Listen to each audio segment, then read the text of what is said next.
Shalom, selamat pagi saudara-saudariku yang dikasihi Yesus Kristus Sang Putra Allah. Kita bertemu lagi dalam Renungan Pagi yang dibawakan oleh Pendeta Trison Ginting dengan tema khas Bersama Allah di Waktu Fajar. Semoga firman Allah bersama Anda sepanjang hari. Selamat pagi saudara yang kekasih dalam nama Tuhan. Bersama kembali pada pagi hari ini dalam Renungan Pagi kita Jumat 29 Juli 2022 dengan judul Tetapi Aku Berseru Kepada Allah. Ayatnya terdapat di dalam Mazmur 55 ayat 17 dan 18. Tetapi aku berseru kepada Allah dan Tuhan akan menyelamatkan aku. Di waktu petang, pagi, dan tengah hari aku cemas dan menangis dan Ia mendengar suaraku. Apabila kita membuat Kristus teman sehari-hari, kita akan merasa bahwa kuasa-kuasa yang tak kelihatan dari dunia ini berada di sekitar kita, dan oleh melihat kepada Yesus, kita akan disatukan dengan gambarnya. Oleh melihat, kita menjadi berubah. Tabiat dihaluskan, dilembutkan, dan dimuliakan untuk kerajaan surga. Hasil yang pasti dari hubungan dan persahabatan kita dengan Allah akan menambah belas kasihan, kesucian, dan kegairahan. Akan ada pertumbuhan kecerdasan di dalam doa. Kita sedang menerima suatu pendidikan ilahi dan ini dilukiskan dalam satu kehidupan yang rajin dan giat.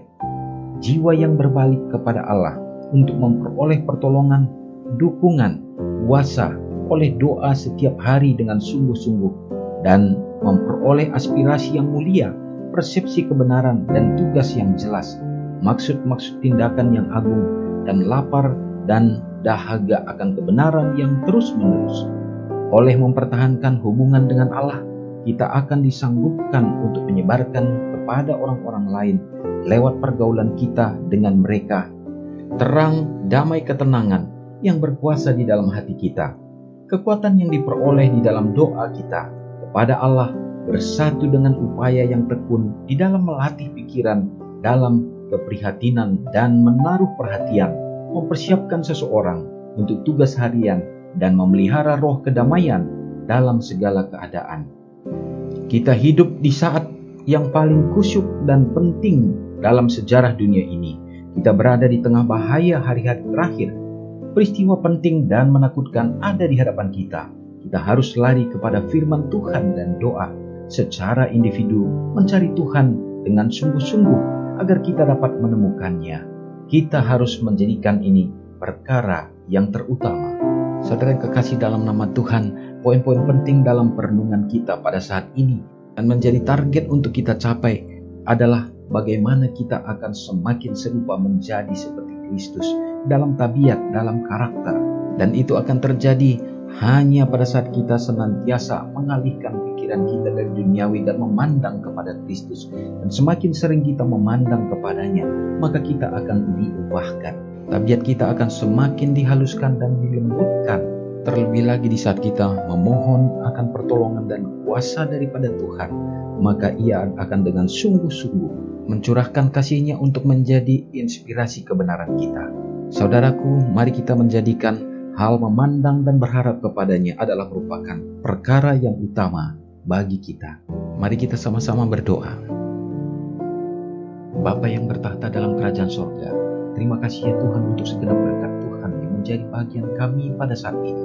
Kami memperoleh kasih Tuhan melalui kehidupan yang Tuhan berikan untuk kami menikmati hari yang baru.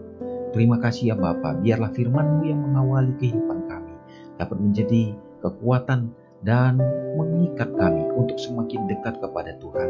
Iman pengharapan kami bila mana Tuhan akan tetap menguatkan kami ya Bapa, dan menjadikan hidup keagamaan kami sempurna, dan biarlah kami selalu berserah diri dan tuntunan-Mu untuk dibentuk menjadi serupa dengan Yesus Kristus. Bapa, hamba-Mu menyerahkan kehidupan kami di sepanjang hari ini bagi umat-Mu dimanapun berada. Biarlah kesehatan yang selalu menjadi bagian kami. Dan Tuhan akan membukakan tingkap langit untuk mencurahkan berkat melewat semua pekerjaan usaha tangan yang dilakukan umat Tuhan, sehingga dapat berhasil untuk membawa berkat yang berkelimpahan. Umat Tuhan dapat menjadi saluran kasih dimanapun berada. Bapa memberkati semua para janda-janda bersama dengan anak-anak yatim piatu dalam semua kehidupan mereka. Tuhan akan berikanlah yang terbaik. Juga bagi anak-anak Tuhan yang dalam masa pertumbuhan, demikian juga dalam pendidikan, bahkan di bangku kuliah, Tuhan akan memberkati ya Bapa supaya mendapat meraih harapan cita-cita mereka. Dan tentunya mereka juga akan tetap setia menjadi anak-anak Tuhan. Bapa memberkati orang-orang tua yang sudah lanjut usia, agar Engkau akan menuntun mereka iman pengharapan selalu tertuju kepada Tuhan dalam menantikan kedatangan Tuhan yang tidak akan lama lagi. Bapa, bila mana ada umat-umat Tuhan pada saat ini yang bersuka cita dan merasakan berkat-berkat khusus, Tuhan juga akan memberikan kekuatan dan iman yang teguh, terutama kebahagiaan bagi yang merayakan hari ulang tahun pada hari ini. Tuhanlah kiranya akan menambahkan umur yang panjang dan juga mengisinya dengan kebahagiaan yang datangnya daripada Tuhan saja. Terpujilah Engkau Tuhan untuk segenap berkat dan kasih-Mu yang menjadi bagian kami semua. Hari ini kami menyerahkan hidup kami hanya ke dalam tangan Tuhan saja. Mengampuni kami Bapa dari segenap dosa pelanggaran kami. Doa ini hamba-Mu serahkan di dalam nama Yesus yang sudah menjadi juru selamat kami. Amin. Selamat pagi, Tuhan Yesus memberkati. Ingatlah Matius 5 ayat 13-16. Biarlah kamu menjadi garam yang mengasinkan dan terang yang menyinari kehidupan orang lain. Jangan lupa subscribe, like, dan share ke seluruh dunia.